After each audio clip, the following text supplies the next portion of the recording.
This week on Book Notes, our guest is former New York Governor Mario Cuomo.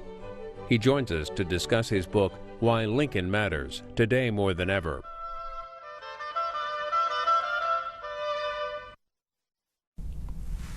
Mario Cuomo, author of Why Lincoln Matters. What year did your sister Marie give you a copy of Lincoln's collected works? 1955. I guess that was Bassler's first year. 1955. Roy Bassler. That's right. Why did she give it to you? Because I had shown an interest in Lincoln already, and she knew it, and she was my older sister, and education was everything in my household. My parents were immigrants. My mother died at 95, never having been able to read a book in any language, which was something we talked about a lot, the kids in the family. And so my sister and older brother were constantly after me, buying books for me, etc. I wasn't a kid when she did it in 55. I'd been around for a while, but she knew I had an interest in Lincoln, and she thought it would be a good idea, and the collected works have become a treasure since then for me. How big are the collected works? How many volumes? 9 volumes, and then they have those magic little indexes that they did for a while, the additional indexes. And I wish they kept writing the collected works, and because they do find new things from time to time. But I think in its original form was 9. So 54, did you say? 55. 55. How old would you have been? 55. Well, exactly. I was born in 1932. So you're in your 20s. Yeah. Where were you in your life? Had you had college? In 55, I had just started law school, I guess. Let's see, 49 to 53 was college, so 53 to, I was in law school. So how much time did you spend with the collected works? And I was married. I had been married for a year or so already. This is your 50th anniversary of marriage. We just had our 50th anniversary. Yeah. So how much time did you spend with the collected works? You know, over the years, I've read Lincoln regularly. I'm not a Lincoln historian. I'm no Harold Holzer. I'm not a Lincoln scholar, but I've read Lincoln. I've done the Lincoln portrait twice. I've written on Lincoln, not for publication, although we did do a book in 1985, I think 86, Lincoln on Democracy, that I edited with Harold Holzer. I gave speeches in Springfield with Jim Thompson as governor a couple of times, I think. I've read not everything that comes down, because every once in a while there's a book on Lincoln I'm really not interested in, because to me the thing that I was totally dazzled by was his extreme intelligence, his incredible ability to analyze, his suppleness with the law, and his big ideas. For a man who never stepped out of the country except to go to Canada. In New York State, we don't count the Canadian border as foreign policy, but that was the only time he ever left the country. But he talked constantly about the rest of the world and the effect of the American experiment on the rest of the world.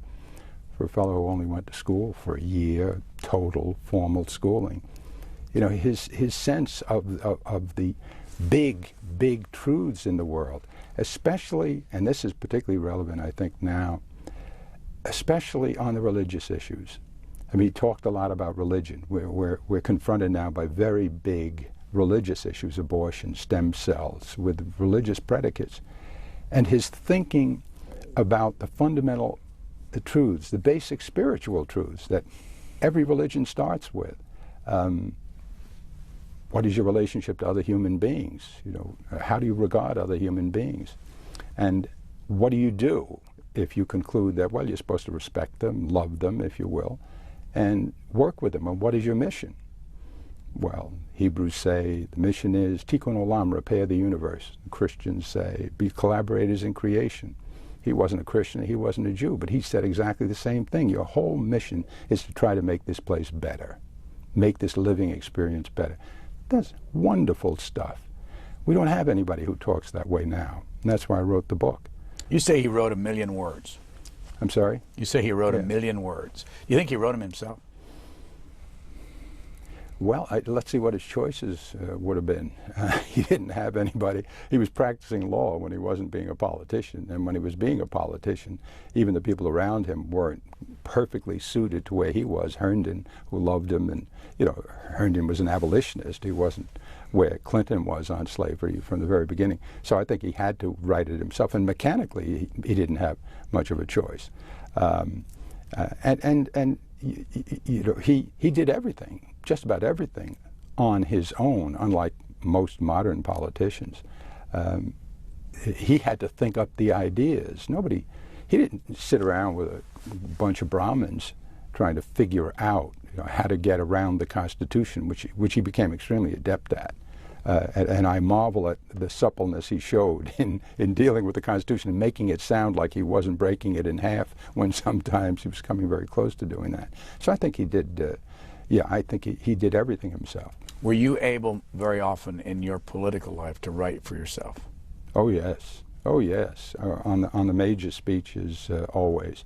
I've had some brilliant people work with me. Peter Quinn, who wrote a great historical novel on Ireland and is doing very well now as an author, and wrote like an angel, had written speeches for Hugh Carey before me, the governor before me, and I worked with him several times. But in the end, if it's a speech that I was going to give, and not the ordinary day-to-day address you give to this group or that group, that was always written for me, and sometimes I didn't even see the cards until I got to the event. But if it was a speech at a convention like the speech at San Francisco in 1984, or nomination of Clinton in 92, or the Notre Dame talk, I had Peter Quinn, I had Bill Hanlon, a friend of his. We all worked together for 5 weeks, but that was mostly on the theology of it, and you know, the logic of it, and making sure we had it exactly right. If I was going to read a speech, then I wanted it to be as much as possible mine, because otherwise it wasn't easy for me to deliver it as well as I was capable of delivering it if the words were mine. Just for a moment when we're on this, in your lifetime, who are the best speakers? Well, you see, that's difficult, because if you mean readers of speeches, yeah. I'm not talking about politicians. I mean, you know, one side or the other. But who, in your opinion, Reagan has gotten the message through?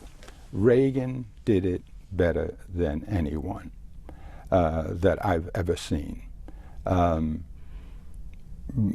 because he had, first of all, you can't separate the persona from the performance, because if there's somebody up there you don't like the looks of, or who seems surly or negative, you're not going to give him the same willingness to be persuaded. But Reagan was perfectly non-menacing. Nobody ever looked at Reagan and says, I have to look out for this guy. They loved him, in part because they remembered him from the screen, a lot of people, and in part because he was that kind of person. He wasn't a harsh person. He wasn't a negative person. He was a gentle, sweet person. So he started with that advantage. And then he could read anything and make it sound good. He could read the menu, I'm sure, and make it inspiring if he wanted to. And what he did with pauses and that wonderful smile and his good looks. My mother, I mentioned already, I was sitting with Tim Russett, and we were watching the candidate. I was governor at the time, and Tim was working with me.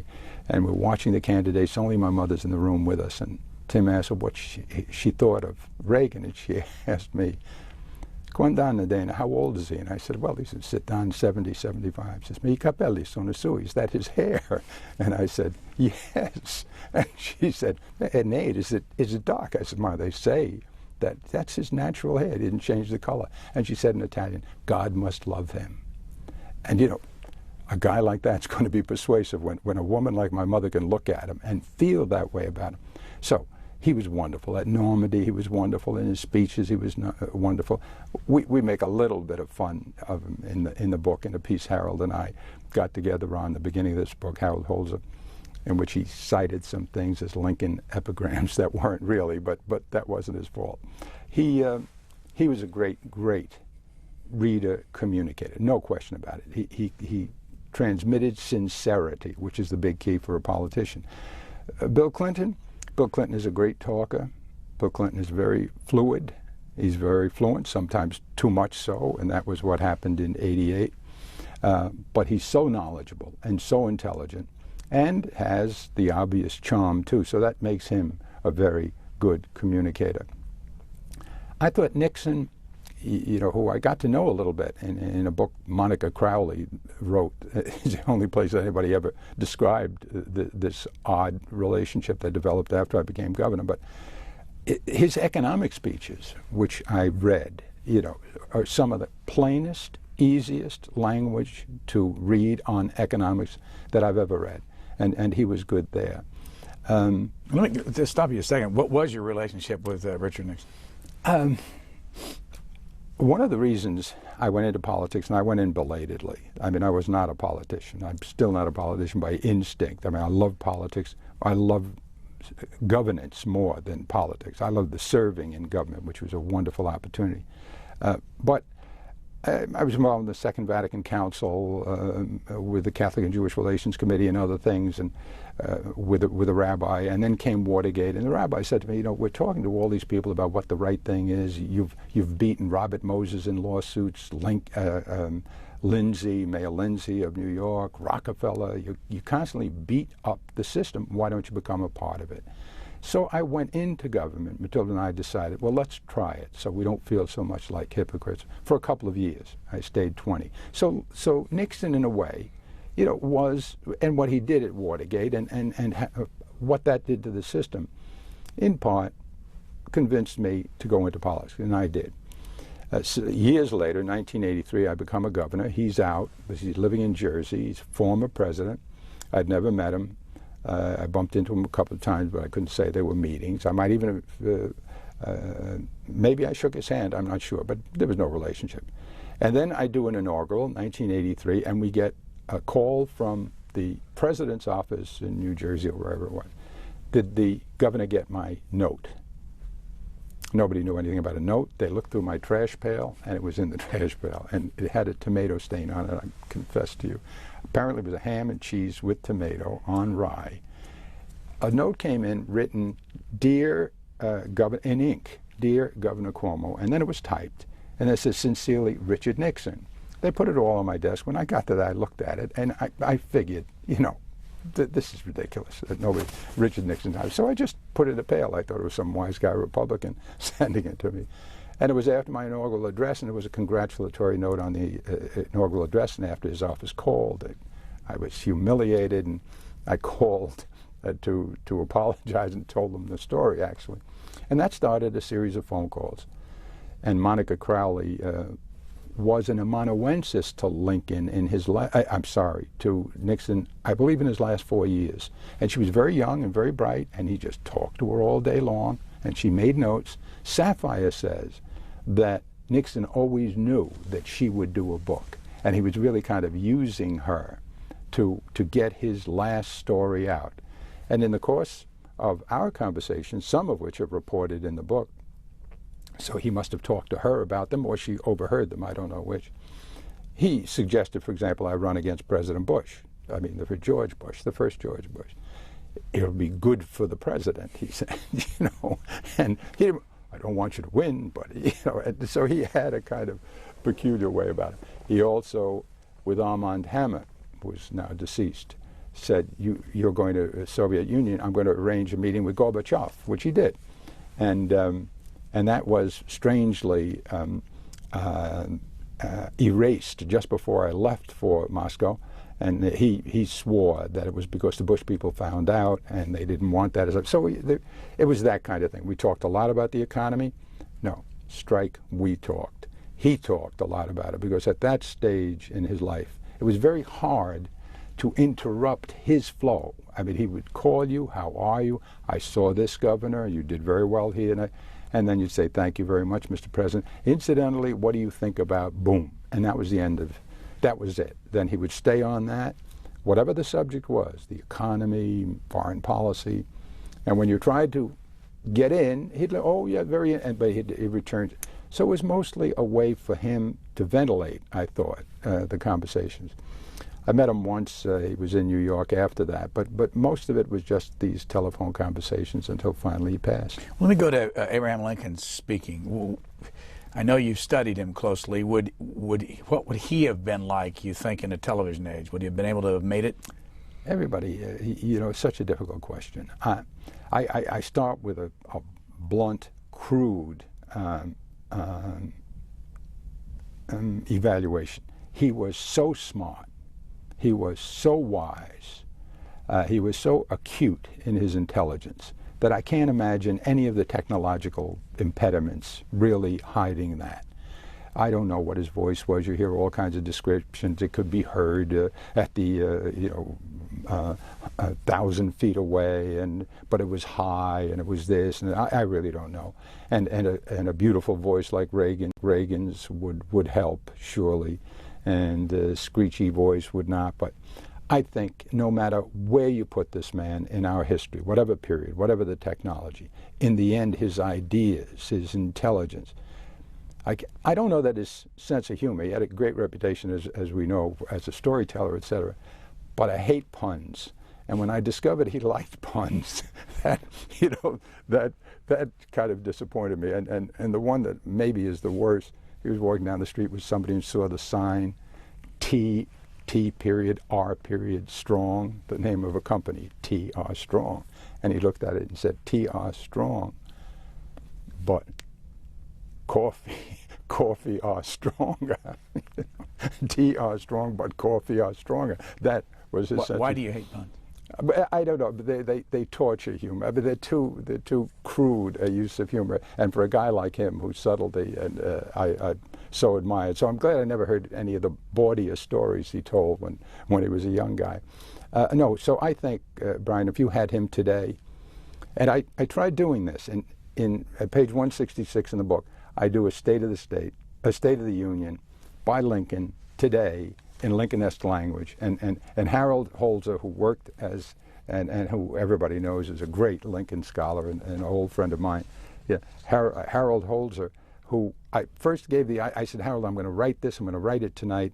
And he said, gee Willikers, how could you ever get away with that? I said, well, let me try it. Just trying to do his language and today's issues, Iraq, terrorism, the huge tax cut, etc. And I did it, and Harold called me up, and he says, son of a gun, I think we can make this work. And I said, now go through Second Inaugural and the other places, pluck out sentences for me that are actual Lincoln sentences that fit this speech that I've written. And we did that and worked on it. And so that's an idea of Lincoln speaking today. I think he'd have to change some of his syntax and some of his grammar, but we need him desperately today. That's why I wrote the book. I think what he said, what he believed, the big ideas he offered you, the wisdom he offers you, we need desperately now. We're confused. We're riveted on terrorism and war, which we need to be. We're still losing men and women, and other innocent people are dying as well. And sure, we have to think about it, but we have to be thinking about that and much more. He thought about the Civil War. He thought about each battle. But he thought constantly about much more than that. He thought about what was going to happen when he finally did win the war, and how he was going to reconcile, and how he was going to make us one again, and how he was going to preserve us for the benefit of the entire world. That's his mind. That's what we need now. You say in the introduction, had Lincoln not existed, had he been less than he was, or had the battle to keep the nation together been lost, it would have meant the end of the American experience. Experiment, excuse me, not experience. Yeah, right. Experiment. That was Lincoln's assessment. That is my assessment. That's essentially what he says to Greeley. I mean, when people came at him, and as we know, offered all sorts of possible compromises. Let these guys go, the heck with them, we'll be better off in the North, we can survive as two countries, etc. And he said, no, all of that would destroy the original idea. The original idea was we went from the Articles of Confederation to a Constitution to bind us together as one. And we have to show we can make it work.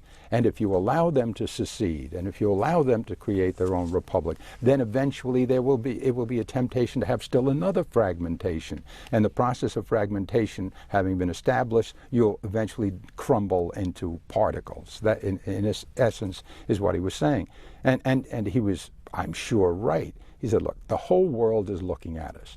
There have been attempts at democracies before. Never one like this. Never one with the potential success of this one. And this now is the big test, to see if we can govern ourselves, or whether the first time you have a really passionate disagreement amongst yourselves, you're going to break up, balkanize, a word he wouldn't have used, but I do.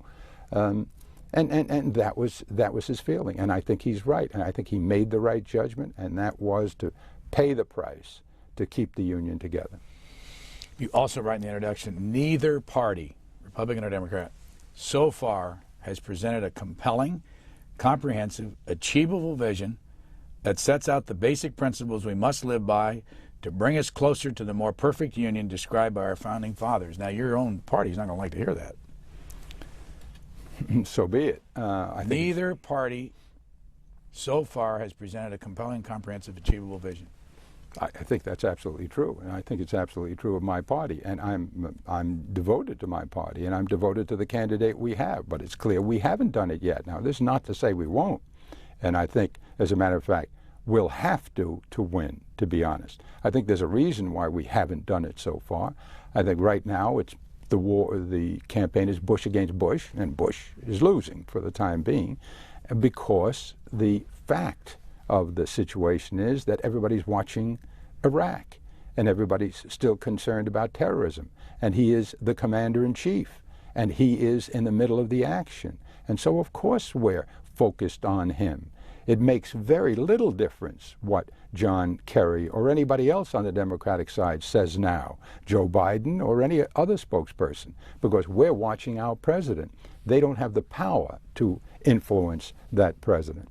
And so this is not, and even tactically, if you see the president is subsiding and taking a hit, not as big a hit as you might have imagined, but you don't interrupt that process. Just let him stand until he stabilizes, starts moving up, and then you make your move. So I think Kerry hasn't made his move yet. He's not going to be able to, it's not going to wait until the last 2 weeks. You're going to have to start pretty soon. And I think probably the convention is the date. Starting with the convention, he has to start offering the vision I'm talking about. He has to say to the American people, here's where we were wrong, that's easy. 54% of you already think that the war in Iraq was a mistake. So convincing you we've made a lot of mistakes is not the problem. Convincing you that I can do it better than he did, that's our challenge, and I accept it, and here's what we're going to do. Bing, bing, bing, bing, and then he has to lay it out. You say that parties shouldn't try to claim Lincoln, either side. Yeah, you can try, but you know. Forgive me. I think what I say is, don't try to make him a Republican in today's terms or a Democrat in today's terms. As a matter of fact, don't besmirch him with any of the modern labels. The old ones were bad enough, because the modern labels are an absolute joke. What would you call President Clinton? A conservative? No, no, no. A liberal? No, no, no. He wouldn't like that. Well, then what do you call him? And if the word conservative meant anything, why would George Bush have to come from Texas, where he was a conservative, and suddenly become a compassionate conservative? And if Democrat meant anything, why would you have to run as a new Democrat? Why would you need those mitigating muck-up words attached to the label if the label told you about the candidate? So the labels don't mean anything. And they didn't mean much in his time. He was a Whig who became a Republican. I say you shouldn't try to label him. He's too supple for that. And if you absolutely forced me to give you a label because you only had 2 words to describe him, I'd say, well, call him progressive and call him pragmatic and make him a pragmatic progressive or a progressive pragmatist. And because he was broader than that. He was more. Here's a good example, I think, of that. Right now, if we have an argument about who are the conservatives, who are the liberals, you'd probably have to start it by saying, okay, what do they say about the role of government? And the conservatives would say, as Reagan did, and as Clinton did at one point, the era of big government should be over. Big government is the problem. Little government is what we believe in. And then you'd go to the liberals, and they'd say, well, no, we need more government. You go to Lincoln, and what does he say? I mean, he doesn't fall into that foolish trap. He doesn't play that simplistic game. He said, look, it's basic. The Constitution brought us together. Government is the coming together of people to do for one another collectively what they could not do as well or at all privately. And so if you can use the market system, use the market system. Don't bother with us. If you could build all the roads we need in this country, don't ask Eisenhower to do the road program. Just build them and make them toll roads like Europe. If you could educate everybody in this country through the market system, well then Lincoln wouldn't have wasted my time saying one of the first things we have to do is education. And for your information, neither would Adam Smith have done it in The Wealth of Nations, when he says, look, market systems are inevitable if you're going to have a good society, but they're not sufficient by themselves. There have to be interventions, and he named specifically education. So Lincoln didn't read The Wealth of Nations. Maybe he did. I don't see any evidence, but he didn't need to. He was as smart as Smith was, only he said it better. And if you take that test and apply it to everything, you end this argument about the role of government. It gets to be very easy, because then you're arguing ad hoc. Space program, Kennedy wants one. Oh, conservatives, you want to leave it to the private industry? Maybe Boeing will do it. I don't think so. So how about government? Yeah, it's a good investment. And so we're in it.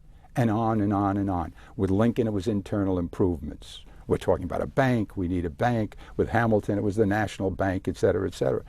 But that's always a correct analysis, all through it. When it got to Roosevelt, and poor people were dying because nobody was there to help them, and old people who were sick had no help, Roosevelt said, look, we have to make a change in this democracy. There are a lot of things the market is not doing for us beyond public schools, and that's health care and work for people, or help for people who are out of work, and retirement benefits. So you do Social Security, unemployment insurance, workers' benefits of all kinds, and then later Johnson does Medicare and Medicaid. And this is Lincoln. And if you had paid attention to Lincoln in the early stages and didn't make these simplistic arguments about government is bad, government is good, it's neither. It's necessary, and when it's necessary, you use it. When it's not, you don't. We could use that talk today from Lincoln. I don't want to bore you, but you've gone over this territory so many times, but I want to go back to your beginning, your very beginning, because you point out in here that Abraham Lincoln was poor, came from poverty, didn't have anything, didn't have any education. What was the neighborhood like? What was your life like when you were born? Where was it? Well, it wasn't a little creek in the middle of a woods, and it wasn't a log cabin in Kentucky, but where was I born? I was born on a table behind Harry and Ruby Kessler's grocery store, delivered by a midwife. All the children, 4 children my parents had, there were 2 of us left, my older sister and myself, were delivered by midwives. 1932. 1932. And we, at that point, spent all day in one room with a black tub in which we washed with a cloth, and we washed clothes, etc., black stone tub, and a toilet, and cots and curtains. Gypsies lived in the middle of the block at that time. That was not unusual in tenement neighborhoods. You know, gypsies that live in empty stores, and they put curtains up and read your palm and stuff like that. So my mother and father were helping the Kesslers by doing physical work in the grocery store. Neither of them could read or write English. My father had been a ditch digger in Jersey City, New Jersey, but the Depression came, he was out of work. By a miracle, somebody in South Jamaica, Queens, who was from the same neighborhood as my father, was a customer of Mr. Kessler, who had a heart attack and couldn't do the work, and said, look, there's a couple in Jersey City going to starve to death, because there was no unemployment insurance, there was no workers' compensation, there was no welfare, et cetera, et cetera.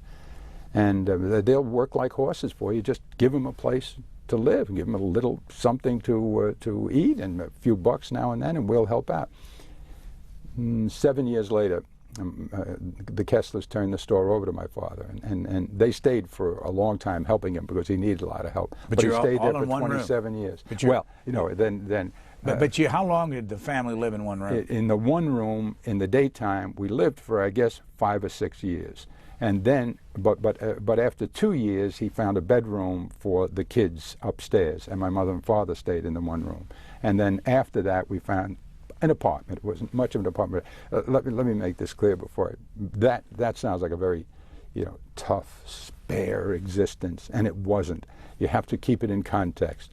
South Jamaica, Queens was all tenements, no houses, no low-income housing projects, no high-rises. Across the street from the store were 3 gin mills, an Italian, black, and Portuguese, all side by side. There was a junkyard 2 blocks away. It was a very poor neighborhood. There was a synagogue on the corner. Everybody was poor. The Jewish people, the Portuguese, the black, struggling to get into the middle class. And compared to everybody in that neighborhood, and the kids that went to PS 50, where there was no library, and there was no bilingual education, and so they didn't understand me when I first went there, because there was nobody who spoke Italian and could interpret. We lived well because we had food. We had our 2 parents home all the time because they were working in the store, and we lived there. It was really a very secure, comfortable, and good life for me. And the fact that, they were poor, and that I got to know them and meet them because they all came into the store. The really poor woman, the woman with the scar on her face who happened to be working in a house of assignation, we would call it now. That's not what they called it in the old neighborhood. You saw all these people, you met them, and after a while what you concluded is they were all the same. They were all like my mother and father. They're all poor, they're struggling, they're working, they're just like me. And that's something I never forgot. And I wish everybody had had that experience. Parents weren't educated? No. How far did they go in school? Never. They never went to school, not in Italy or here. And how long did you speak Italian? Oh, I consider it a compliment that if you had heard me and you called it Italian, it would have been a compliment, because it was a bastardized Italian. Because here are Italians from a very rural part of America, maybe the most rural part of West Virginia would be the counterpart here, speaking the way they speak in the hills compared to English. So they spoke a terrible dialect to begin with. They weren't educated. Then they come here, and it gets mixed with the language of the street. For example, the word for toilet is gabinetto. That's Italian. The word for toilet in our house was baccausa, which was a corruption of back house. That was the Italian word for it. So I spoke Italian, and I speak that kind of Italian still, but then until I was about 6, 7 years old, because I was mostly in the store and didn't have a lot of experience outside the store. I was locked behind the store. My brother had been nearly killed in a car accident in the street in front of the store, so they didn't want me running around. But I caught up after a while. One of the reasons I ask is because you go back to the Lincoln upbringing and no education and lots of kids around and all that, and you had 4 kids in the family. At some point you have to get interested in education, because you talk about education here, the need to spend lots of money on education, but it's clear that neither you nor Abraham Lincoln had a lot of money spent on you for education. Somehow you figured it out. But I have a mother and father different. Lincoln's father apparently was not so prone to encouraging his son. His stepmother was, and his stepmother pushed Lincoln very hard to read and to learn. I had 2 parents who did nothing but push us on education. I had 2 parents, and my father particularly was a very smart man. He really was, and it's hard to think of him now, even at my advanced age, and not you get choked up thinking about what it must be like to be as smart as he and my mother were, and know that you can't communicate, you can't write, you can't read, et cetera, et cetera. So they were smart. They were very smart, and he would say to me always the same thing. I'm working for one reason, so that you people get the education we didn't have, so that you can be more than I have been able to be. Now, if I can get you educated, I will have done my job. You're going to have to do much more, because you're going to have an education. And so everything they did, he had 4 bank books. Andrea Cuomo in trust for Franco, my brother. Andrea Cuomo in trust for Maria, etc. And there were 2 Marios. The one who died, one of the children who died was Mario, so I was the second Mario. Those were little bank accounts. Put $5 in, $2, $3. They were for one purpose, never to be used for anything, not to buy a house, they were for school, so that someday you'd be able to go to school. Now, he had no notion how much more school would cost than he was able to save, but that was his whole life. And my sister and my brother, my older sister and brother, They both did very well in school. Unfortunately, they never were able to go to college because they had to help out in the store. And so neither of them went to college, although their IQs are much higher than mine in both cases. And they were terrific students in high school and in elementary school. But they invested a whole lot of time giving me books, giving me advice. They would bring books home. My brother would bring books home from the junkyard. I read Radcliffe Hall, The Well of Loneliness, which was honest. I had not been introduced fully to heterosexuality yet. And this was a book basically on lesbianism. It was the first book. And I remember struggling as a very young person with, holding it up to trying to figure out what this was all about, and I had nobody to interpret it for me because nobody dared. But that's an example of how they just saturated me in every opportunity. I mean, they saved me from work where they could, if it meant a difference between being able to take a course in school. And then I got another lucky break from the Vincentian Fathers, because I went from South Jamaica to a high school in Bedford-Stuyvesant run by the Vincentian priests who had been chased from the missions years before and turned to education, and so it created St. John's University. They had a high school, St. John's Prep, where I eventually went 4 years, got a scholarship to the college, which was across the street, then got a scholarship to the law school, and eventually wound up teaching and representing the Vincentian priests. So I had a lot of people helping me. Lincoln had nobody. Lincoln had nobody in his family except his stepmother encouraging him. He didn't have any books being delivered to him by his sister that he couldn't read. I mean, I had a world of facilities made available to me from the people around me. Have you passed on Abraham Lincoln to your 5 kids in any way?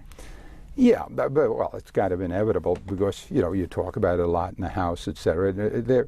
I think children, I'm no expert on them, although we now have 5 children and 11 granddaughters. I'm beginning to get to be an expert on granddaughters because 11 in a row, you got to learn something. But today, the children aren't, their state of mind is not one of, let me be like my old man or my mother. They're more likely to be like Matilda than me, but I think the children see, well, okay, my father did that, now I should do something more, because I don't want to do exactly what he did, because then there's no accretion to the family accomplishments. So let's go off and do something else. So while I encouraged 3 of them to become lawyers, none of them wound up practicing. Andrew is now, he's working as a lawyer now, but he's basically interested in public service, and he'll be running for office, I'm sure. My daughter Margaret, Madeline, quit altogether the law and just raising her children. And Christopher, my son, quit a big law firm to go on ABC and do electronic journalism.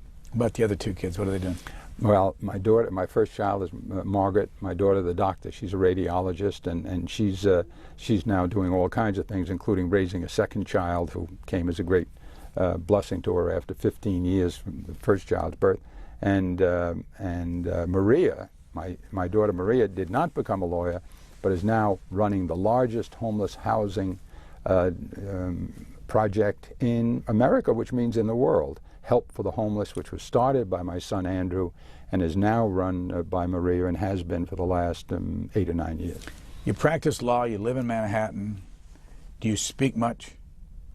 Yeah, I debate and I speak. Yes, I do speak and I debate. I debate Bill Bennett and Jack Kemp and Dan Quayle and people, Republicans basically. Around the country? Around the country, yes. People hire you to come in and do this for their meetings? Yeah, everywhere but New York. New York, I do the 92nd Street Y free, and I love it. But in New York, they're not going to pay any politicians to talk. I mean, they don't think enough of politicians to give them money. Let me go back to the book, and because time flies, ask you to be brief on this. Sure. So we can give the audience some sense of what you write.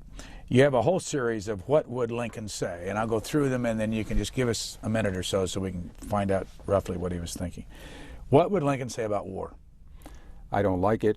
I'm against it the way I was against the Mexican War. I may be cute about it sometimes and do a bill for appropriations because to play the political game, but I'm against it. Don't do it unless you absolutely have to. Don't ever do it preemptorily. And if you do it preemptorily, as you did it here in in Iraq, then don't make a double mistake of having ended a previous war or evacuating Afghanistan, because you should never do two wars at once. What would he have said about civil liberties? Civil liberties, sometimes you have to play the game with the Constitution. If there's something really at risk, then in this balancing of liberties in the Constitution against protecting the nation and protecting the individuals, you lean toward protecting you, even if they have to give up some liberties. I did it with habeas corpus. I did it with a lot of things. As to you, President Bush, you took me a little bit more seriously than you should have, because you didn't have as big a problem as I did. The country was at stake when I did it. Terrorism is a very important problem, but it's not big enough to justify what you're doing to the Constitution. That's what I think he would say. Because you talked about the role of government earlier, I'll skip over that and go to opportunity. What would Lincoln have said about opportunity? And I'm not sure I know what you mean by that. Opportunity, chance to work. The opportunity to work, the opportunity to rise, what Burritt in his books on Lincoln talks about, the opportunity, the chance to rise up, the opportunity to work your way up to a higher level. And he would have said, you do it through a free market system. We have to insist that you work as hard as you can yourself, the way I did, Abraham Lincoln. But then, of having worked as hard as you could, if you need some help, then the rest of us should chip in to educate you, to give you the skills you need, et cetera, et cetera. And in our economy, there are two things that are important: capital and labor. But labor comes before capital. He said that over and over, and you should remember that. And in talking about opportunity now, remember those distinctions. And that tax cut you gave, that some people say will come to as much as $1 trillion for the top 2% of the taxpayers, that's 2 million. $1 trillion for 2 million, too much. Kill that, give some of that back to the middle class, put some of it in education, help people enhance their productivity. Only 1 out of 4 or 5 Americans is high-skilled. In this high-skilled world, if you want to give them real opportunity, give them more education. On global interdependence. Yeah. He would say, you started, President Bush, by being diffident, by saying, before, in your campaign, you said, well, you know, we shouldn't mess around with the rest of the world. We're a hegemon. We'll take care of ourselves. We don't need those protocols. We don't have to get involved in environmental deals. We don't have to get involved in a criminal justice deal. We don't have to rush off to Israel to bail out. Let's be strong outside. Let's be more modest about it. No nation building, none of that. Okay. You were wrong. The world is interconnected and interdependent.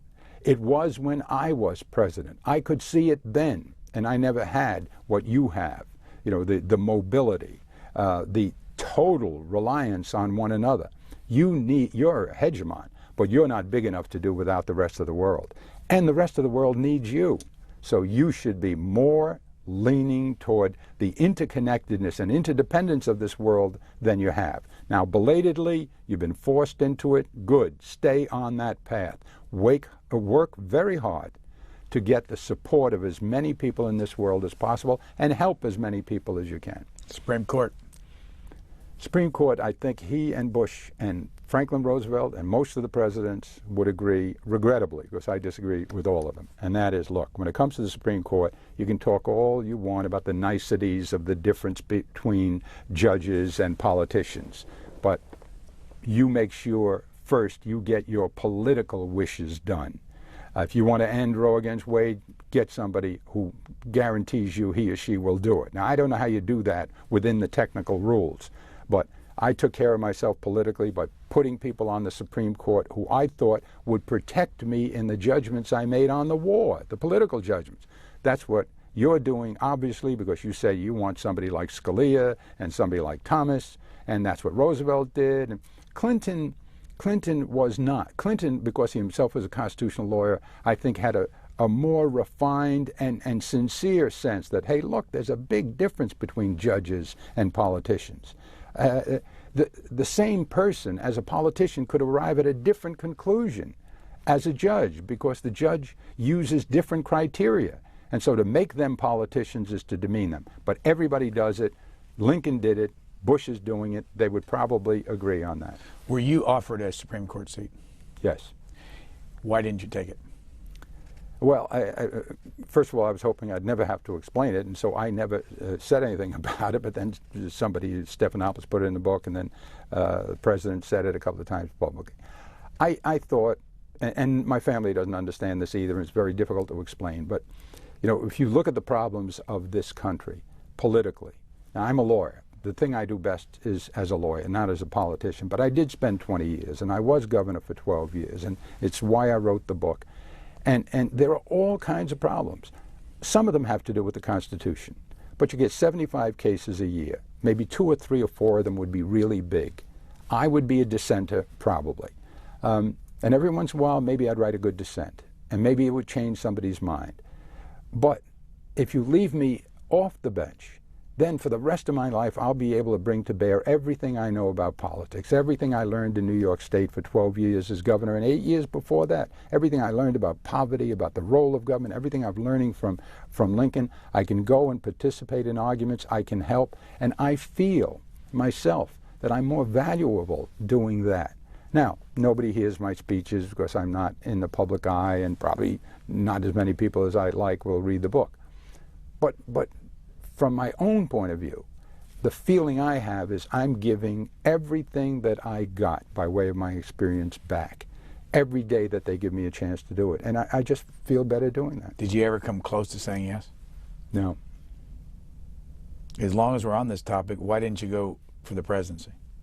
Oh, well, you know, there are two possibilities there. I suspect, and I believe it or not, and it's hard to believe, although I was in polls a couple of times, I never once discussed it with Matilda or the kids. It never came up. Never talked about it? Never came up. Did they ever bring it up? They never brought it up, never said, they still don't. They never talk about it. You mean they've never asked these kind of questions? What you just asked me, no child and Matilda, to whom I'm married 50 years, have ever asked that question. Doesn't that seem a little strange?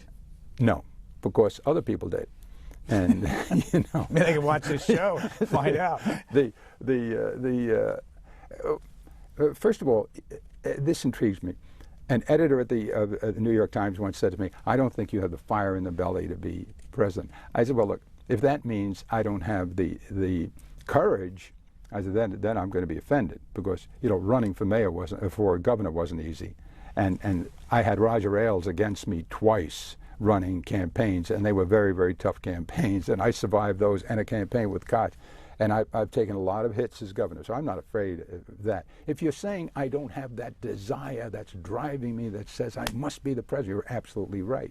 And the reason is, to do it right, I think you would have to look around at all the other potential candidates and say none of them is as good as I am. I mean, to be morally correct, and I don't want to sound sanctimonious, but to be decent about it, you have to say, I'm the best person to lead this country and therefore much of the world. Well, that's a heck of a conclusion to reach about yourself. I know myself very well. It's very hard for me to believe that about myself, to be candid. Now, when you showed me a group of people on the governorship in 1982, and I looked around, they were good people, but I said, I'm better than they are for whatever reason. I ran with all my heart and won as an underdog, against the money, against everything. Don't you think you're, this is not a fair question, don't you think you're better than John Kerry and George Bush?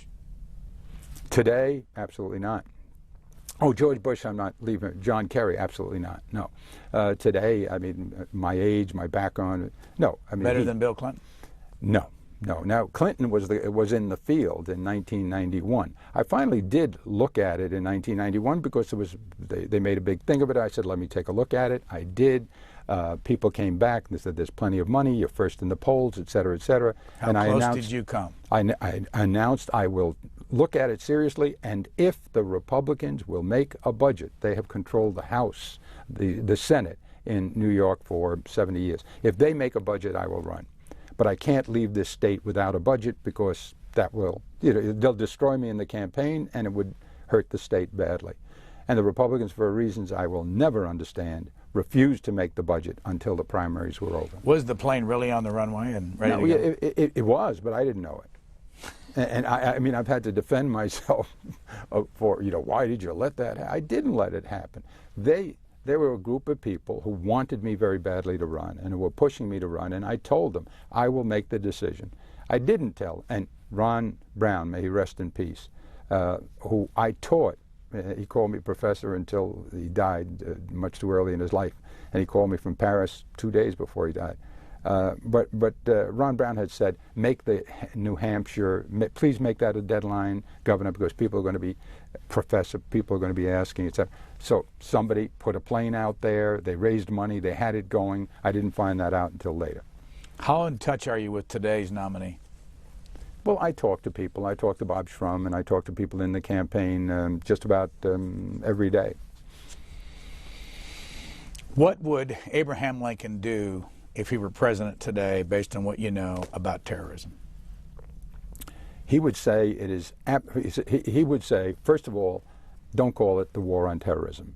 You did that because it allowed you to run up the flag and allows you to take a vote, etc. It's not a war like the war in Iraq, where you're taking a specific piece of land against a specific government, and it will have a conclusion.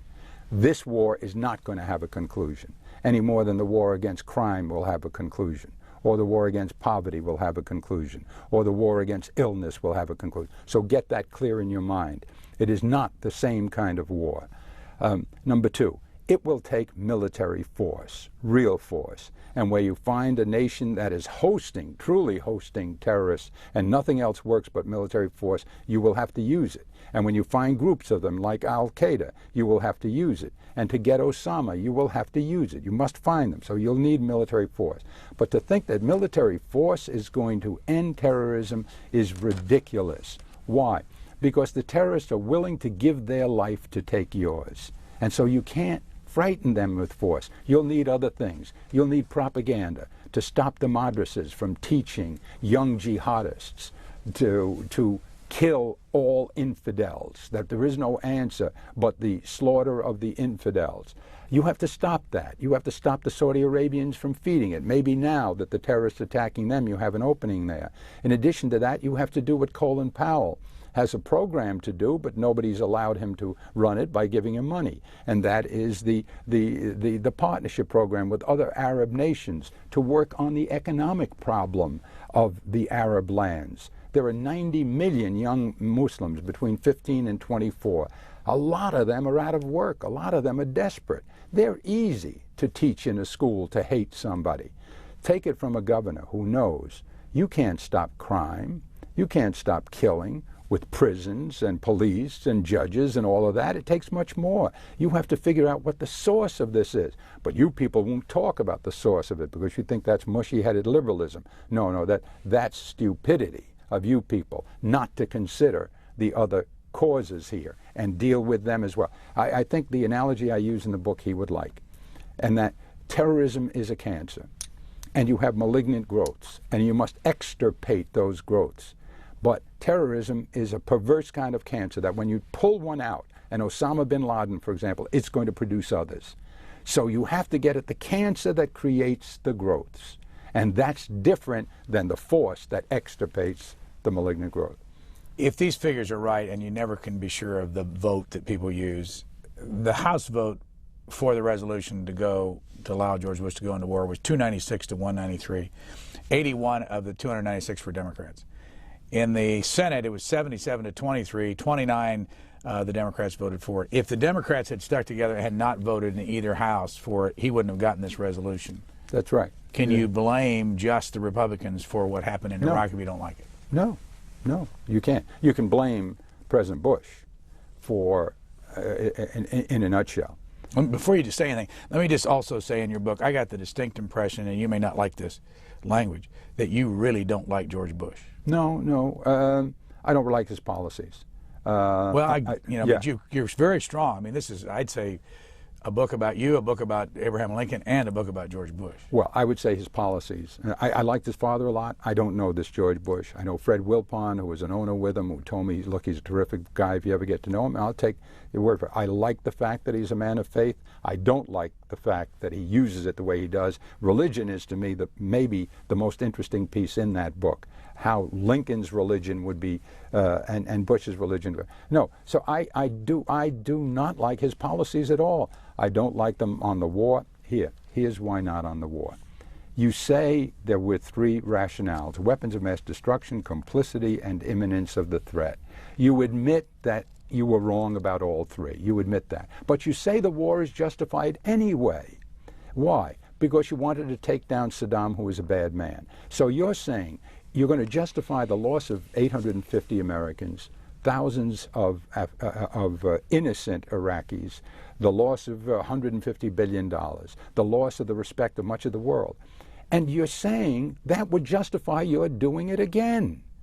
If you had a similar situation, a dictator who was a tyrant, there are plenty of them in Africa, in Syria, in Korea, God forbid, North Korea, you ever get it in your head. But that same rationale you gave me, I say this, Mr. President, if you didn't lie, and I'm not going to call you a liar, I'm not God, so I will assume that you were fooled. But if you allowed yourself to be fooled so badly now, why should I put us in a position where you might do it again? And that's my argument. And on the economy, it is an outrage, Mr. President, that you could give $1 trillion in tax cuts and leave us with the biggest deficit we ever had, and education that is faulty, and health care that's faulty, and a middle class that's sliding downward. So yes, I can't stand his policies, but that has nothing to do with him as a person. Did you know that on your bio sheet on the Harry Walker agency that advertises your speaking, that they credit you 20% reduction in taxes in the state of New York? Oh, well, I reduced the largest tax in New York, which is the income tax, more than Governor Carey, more than Governor Patel. So there's nothing wrong with reducing taxes? Oh, no, absolutely, no. And as a matter of fact, with his tax cuts, what I would do is take the money from the $2 million at the top and redistribute a large portion of it to the workers and to the people who are making $100,000 and $70,000 and $60,000, and the national wage is $42,000. No, I'm not against the tax cuts. I cut taxes in my state when I had to. Last question: your favorite thing about Abraham Lincoln? Oh gosh, I don't know. There were so many wonderful things about him. My favorite